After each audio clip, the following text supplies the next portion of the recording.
Assalamualaikum warahmatullahi wabarakatuh. Kami dari kelompok 5 akan mempresentasikan akuntansi manajemen yang berjudul akuntansi pertanggungjawaban. Pengertian akuntansi pertanggungjawaban. Sistem akuntansi pertanggungjawaban atau responsibility accounting adalah sistem akuntansi yang dirancang sedemikian baik sehingga dapat mencatat dan melaporkan pendapatan dan atau biaya yang timbul akibat pelaksanaan suatu aktivitas kepada manajer yang bertanggung jawab terhadap aktivitas tersebut. Struktur organisasi. Sistem akuntansi pertanggungjawaban dirancang berdasarkan struktur organisasi perusahaan. Penyusunan struktur organisasi tergantung pada pendekatan yang digunakan perusahaan dalam mengelompokkan aktivitas. Aktivitas organisasi dapat dikelompokkan berdasarkan fungsi, produk, dan geografis. Struktur organisasi. Pandangan tradisional berpandangan bahwa perusahaan yang ingin memiliki sistem akuntansi pertanggungjawaban yang efektif, maka pengorganisasian harus dilakukan dengan cara yang mendukung adanya pengendalian operasional. Apabila struktur organisasi perusahaan tidak memiliki karakteristik tersebut, sistem akuntansi pertanggungjawaban tidak dapat memperbaiki pengendalian. Berikut ini adalah karakteristik penting organisasi yang mendukung pengendalian operasional. 1. Tidak terjadi tumpang tindih dalam pembebanan tanggung jawab. 2. Setiap manajer memahami tanggung jawabnya dengan jelas. 3. Individu yang diberi tanggung jawab harus memiliki kewenangan memadai. Karakteristik struktur organisasi dan pelaporan pertanggungjawaban. Secara umum, semakin tinggi tingkat pertanggungjawaban akan semakin ringkas laporannya. Sebagai contoh, laporan kepada direktur utama menyajikan biaya yang terjadi di kantornya dan biaya yang terjadi di setiap divisi yang melapor langsung kepadanya. Tingkat pertanggungjawaban harus ditentukan dengan baik dan konsisten untuk semua tingkat. Tingkat 1 adalah direktur utama yang bertanggung jawab terhadap semua operasi. Tingkat 2 adalah direktur yang masing-masing membawahi sebuah divisi dan bertanggung jawab kepada direktur utama. Tingkat 3 adalah manajer pabrik yang masing-masing membawahi sebuah pabrik dalam divisi tertentu dan bertanggung jawab kepada direktur di atasnya. Tingkat 4 adalah kepala departemen yang masing-masing membawahi satu departemen dalam sebuah pabrik dan bertanggung jawab kepada manajer pabrik. Penentuan pihak yang mengendalikan biaya. Sistem akuntansi pertanggungjawaban yang efektif harus memisahkan biaya terkendali dengan biaya tidak terkendali. Menurut pandangan tradisional, asumsi dasar akuntansi pertanggungjawaban adalah individu yang berwenang mengendalikan aktivitas harus bertanggung jawab terhadap biaya yang timbul akibat pelaksanaan aktivitas tersebut. Untuk mencapai tujuan itu, sistem akuntansi harus memfasilitasi pencatatan biaya yang terjadi menurut unit-unit operasi dalam perusahaan dan mengidentifikasi biaya yang dapat dikendalikan oleh manajer suatu unit operasi. Laporan pertanggungjawaban harus mengelompokkan biaya berdasarkan aktivitas dan terkendalian sehingga manajer yang bertanggung jawab dapat mengidentifikasi dengan cepat aktivitas yang perlu diperhatikan. Biaya setiap unsur pengeluaran terdiri atas dua elemen, yaitu 1. Harga per unit dan 2. Kualitas unsur yang digunakan. Harga ditentukan oleh kekuatan pasar sehingga sulit dikendalikan oleh pihak-pihak dalam perusahaan. Tanggung jawab terhadap biaya overhead. Banyak unsur overhead yang dapat dibebankan secara langsung ke suatu departemen dan menjadi tanggung jawab langsung kepala departemen. Unsur overhead lainnya harus dialokasikan dan didistribusikan dalam rangka menghitung tarif pembebanan overhead pabrik ke semua produk yang dihasilkan dalam satu periode. Untuk tujuan akuntansi pertanggungjawaban, biaya hanya perlu dialokasi apabila manajer departemen penerima alokasi dapat mengendalikan biaya yang dialokasi. Tarif Tarif penagihan merupakan fungsi tingkat aktivitas dan efisiensi operasi Departemen Jasa. Departemen pemakai tidak dapat mengendalikan efisiensi operasi Departemen Jasa sehingga tarif penagihan harus ditentukan di muka. Untuk tujuan akuntansi pertanggungjawaban, Departemen pemakai dapat mengetahui harga jasa sebelum membeli sehingga dapat mempertimbangkan biaya dan manfaatnya.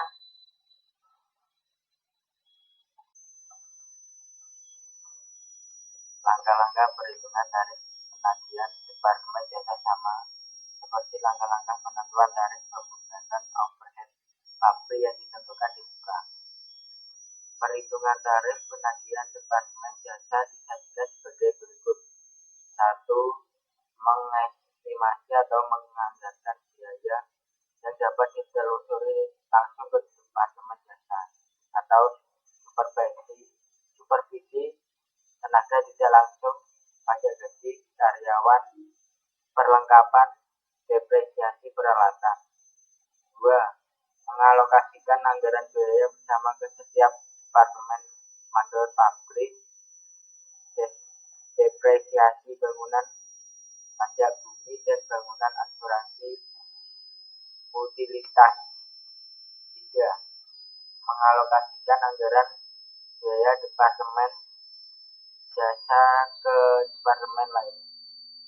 4. Menghitung tarif penagihan dengan cara membagi jumlah estimasi biaya departemen jasa dengan jumlah perkiraan jam jasa atau dasar penagihan lain yang akan diberikan pada masa datang. Laporan pertanggungjawaban merupakan hasil proses akuntansi pertanggungjawaban dan memiliki dua tujuan utama. Pertama, memotivasi individu mencapai kinerja yang tinggi dengan melaporkan efisiensi dan inefisiensi pada manajer pusat. Kedua, memberi informasi manajer untuk mengidentifikasi inefisiensi sehingga dapat mengendalikan biaya agar efisien. Karakteristik laporan pertanggungjawaban. Laporan harus sesuai dengan struktur organisasi.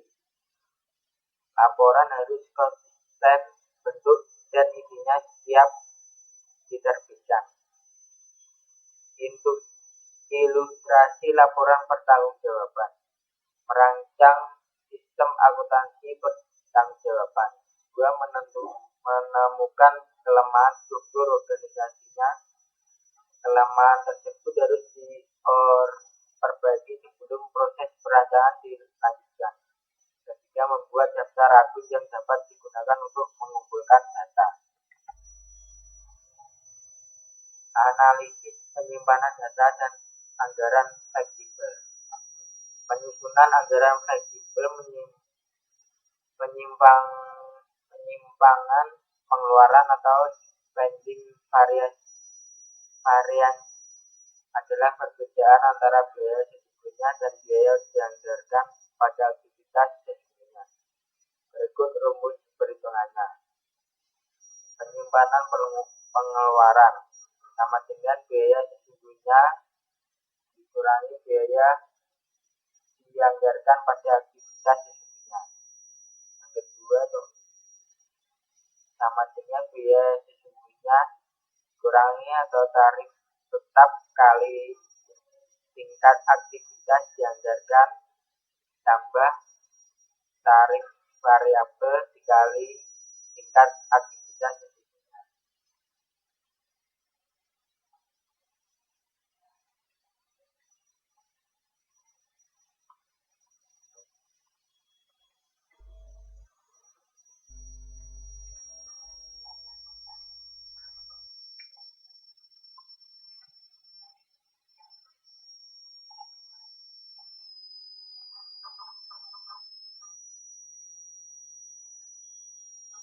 Penyimpangan kapasitas menganggur atau idle capacity variance adalah perbedaan antara biaya yang dianggarkan pada tingkat aktivitas sesungguhnya dengan biaya yang dibebankan ke produk yang dihasilkan selama satu periode. Penyimpangan kapasitas menganggur sama dengan biaya dianggarkan pada tingkat aktivitas atau tarif tetap dikali aktivitas dianggarkan ditambah tarif variabel dikali tingkat aktivitas sesungguhnya dikurangi tarif tetap dikali tingkat aktivitas sesungguhnya ditambah tarif variabel dikali tingkat aktivitas sesungguhnya, atau tarif tetap dikali tingkat aktivitas dianggarkan dikurangi tarif tetap dikali tingkat aktivitas sesungguhnya, atau tingkat aktivitas dianggarkan dikurangi tingkat aktivitas sesungguhnya atau tarif tetap. Penyusunan laporan penyimpangan. Jika laporan pertanggungjawaban akan digunakan untuk mengevaluasi kinerja dan mengendalikan biaya, maka jumlah biaya setiap unsur yang dilaporkan harus berkorelasi erat dengan ukuran aktivitas yang digunakan untuk menyusun anggaran fleksibel. Akuntansi pertanggungjawaban pendekatan alternatif. Sistem akuntansi pertanggungjawaban merupakan perkembangan logis manajemen gaya autokratis yang sekarang masih banyak dipraktikkan oleh perusahaan. Manajer memikul semua tanggung jawab atas keberhasilan atau kegagalan unit bisnis di bawahnya. Perilaku disfungsional manajer. Manajer mengendalikan aktivitas yang menimbulkan biaya sehingga penyimpangan yang terjadi dibebankan kepada manajer, bukan kepada proses bisnis penyebab terjadinya penyimpangan.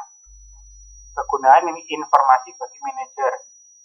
Penyimpangan dilaporkan dengan tujuan 1. Menjaga agar manajer bertanggung jawab terhadap terjadinya biaya.